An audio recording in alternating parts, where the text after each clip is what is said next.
session 2 of God's plan. God has a plan for us, and we know that his plans are to prosper us and not to harm us. But what are they? It has to start with a yes to Jesus, and this is yes to a person, not to a specific plan. An example of this is marriage. A couple say "I do" to each other. It's yes to a person. Marriage vows don't go like this. Will you rent accommodation for 5 years, then buy a house? Will you have 4 kids and have one of them disabled? Will you lose your job at 40? Is that what you're saying "I do" to? The marriage vows actually say, whatever the future holds, I will love you and stand by you. Not a detailed plan, it's commitment to a person, whatever happens. And this is the first part of knowing God's plan for us. It's commitment to follow him, whatever the future may hold. Now, the marriage service also has a declaration of intent. Each person is asked, what is your intention here?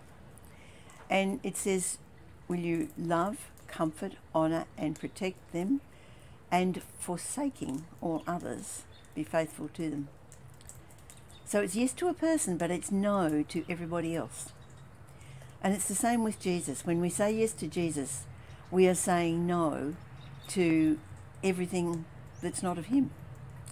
We're called to be faithful to him alone. Now, we mentioned yesterday the call of Abraham, how God said to him, just leave your home, your family and go. I'll show you where to go. He didn't give him a detailed plan. If God had given Abraham a detailed plan, I wonder if it would have gone differently. If he'd said to Abram, you will have a son, but then at some stage I'm going to ask you to sacrifice him to me, but then we won't go through with it. I'll provide a ram instead. For one, would Abraham have been quite so happy to say yes? But probably more importantly, when the time came for Abraham to be asked to sacrifice Isaac, it wouldn't have meant anything if he knew, it's all right, I don't have to go through with it, I'll just go through the motions because I know God's going to provide a ram. It was only if Abraham were willing to do what God asked of him, thinking the worst possible. That's the only time that he, and God too, would know that he was serious in his love and commitment to God. When God called Abram to leave Haran, there was a promise with it, and the promise that he would become a great nation, he would be a blessing, God would bless those who blessed him, but he would curse those who cursed him, and that all people on earth would be blessed by him. Saying yes to Jesus opens up the way of blessing, not necessarily in terms of wealth or good health, but blessings in enriching our life.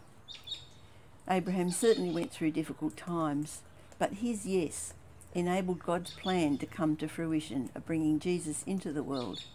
And of course, his coming into the world is a blessing for us, being forgiven, set free from the consequence of sin, that is, from the prospect of separation from God in eternity.